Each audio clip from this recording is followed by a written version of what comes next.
রোগীদের ঠকিয়ে নির্দ্বিধায় চলছে অ্যাম্বুলেন্স চক্র। ঘটনাটি ঘটে মালদাহে। অভিযোগ উঠল, মালদা মেডিকেল কলেজে রেফার করা রোগীদেরকে নানান ভুল বুঝিয়ে নিয়ে যাওয়া হচ্ছে বেসরকারি হাসপাতালে, আর এই কাজ করছেন অ্যাম্বুলেন্স চালকরা।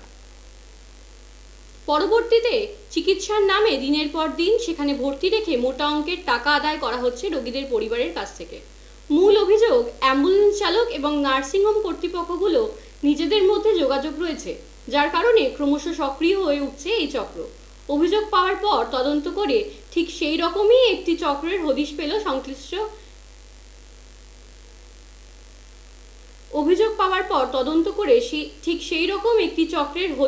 সংশ্লিষ্ট নার্সিংহোম কর্তৃপক্ষের বিরুদ্ধে উপযুক্ত ব্যবস্থা গ্রহণ করল জেলা স্বাস্থ্য দপ্তর।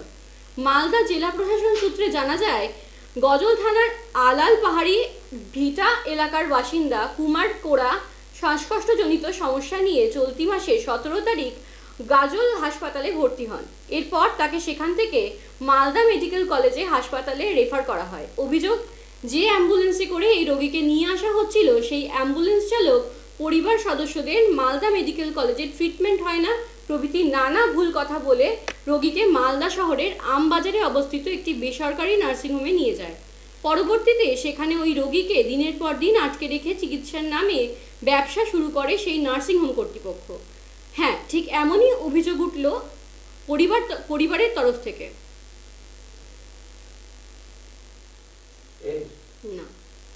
পরিবার মারফত জানা যায়, প্রায় 1 লক্ষ টাকার উপর বিল করা হয় এবং নার্সিংহোমের পক্ষ থেকে পরবর্তীতে খবর পেয়ে স্বাস্থ্য দপ্তরের একটি টিম ঘটনাস্থলে গিয়ে ওই রোগীকে উদ্ধার করে মালদা মেডিকেল হাসপাতালে ভর্তির ব্যবস্থা করেন এবং সেই সঙ্গে ওই নার্সিংহোম কর্তৃপক্ষের বিরুদ্ধে কড়া পদক্ষেপ গ্রহণ করেন বলে জানা গিয়েছে।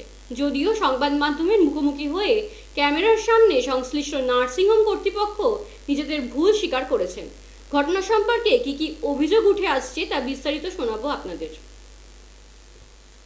খুবই অসুস্থ হয়, আমরা নিয়ে যাই 2 ভাই মিলে গাজল হাসপাতালে।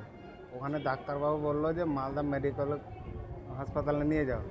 আমরা নিয়ে আসছি, তারপরে তো অ্যাম্বুলেন্স চালক বললো কি যে ওখানে ট্রিটমেন্ট হয় না, গ্যাস পাবে না, একটা কি গ্যাসের মতন আছে ওগুলা বলে পাওয়া না, অক্সিজেনটা পাওয়া যাবে না। তো আমরা তো আর কিছুই বলতে পারি না, বাবাকে নিয়ে তো আমাদের মাথা খারাপ হয়ে আছে। আমরা তো তখন জোর করে আমি বললাম যে ওদিকে নিয়ে যাও না, কোথায় নিয়ে যাচ্ছ গাড়ি? ও জোর করে নিয়ে চলে গেল নার্সিংহোমে। ওখানে গেলাম মোটামুটি 1:30 বাজে, যে দেখি কোনো ডাক্তার নাই, কিছু নাই, কেউ নাই আর কি।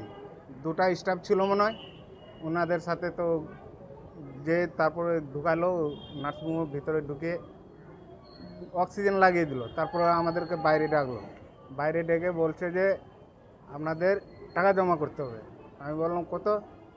বলে এখন 20,000 টাকা জমা করো, 24 ঘন্টা পর্যন্ত, এখন আর কিছু বলা যাবে না।